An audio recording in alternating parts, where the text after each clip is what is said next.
form. So, what is the FBI doing to find this possible suspect? Out front tonight, our former counterterrorism agent, Tim Clemente, along with former Navy SEAL John McGuire, who is on location tonight. Good to have both of you with us. And, you know, from what we know, let me just start with you, Tim. I'm looking here at the bio that we have from the Navy. Erin Alexis, at least according to this, had not worked at the U.S. Naval Yard. Reports indicate you have to have security checks, ID checks, to actually enter this facility. How do you think he got in? This is a guy, by the way, who had been discharged from the Navy for a pattern of quote-unquote misconduct and then allowed to work for the Navy again as a contractor. Well, Erin, first of all, let me say my prayers go out to the families of the victims and the victims themselves. But an individual like this, one of the ways they can get into a secure environment is, you know, if he seems like he's just an ordinary person, he seems like he belongs there. Individuals that work there every day might leave a door open for him just to be polite, and if he's coming in right behind somebody, expecting that the security personnel would then check his ID at the next point. And this happens regularly. When I worked in the FBI right around the corner from here, we had ID badges that literally we had to swipe and punch in a code at every door. But when I saw one of my coworkers, who I saw every day, who I knew very well, coming behind me, sometimes I'd leave the door open for them and let them come in with me.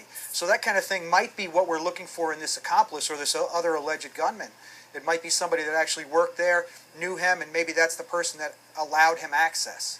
And John, let me ask you, we just have some details coming in right now that I want to just make sure I share with you and our viewers, that they're now saying, literally, as you were talking, Tim, the suspect drove in this morning to the U.S. Naval Yard with his military contractor ID and parked, walked into the building, and then made his way in to begin his shooting spree. He was armed with an AR-15, a rifle, and a semi-automatic Glock. They believe that he used the AR-15 for most of the shooting, which, of course, is a weapon which has been used in recent horrible shootings, including Sandy Hook, as well as Aurora. John, let me ask you, though, how this happened. As the reporting that we have now, he used his military contractor ID.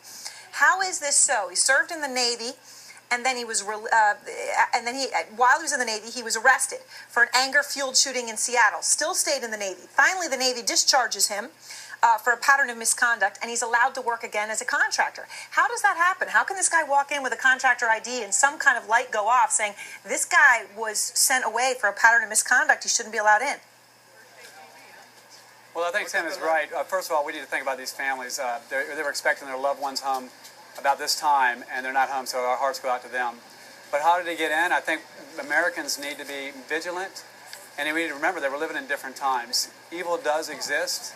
I think we should have learned some lessons from Fort Hood, that it's a different time. So when we're training teams, we say it takes everyone to succeed and one person to mess it up. Americans need to be vigilant. If you see something, you need to say something. And even if it's your friend, don't leave the door open for him. And John, what do you know? I mean, given your experience as a Navy SEAL,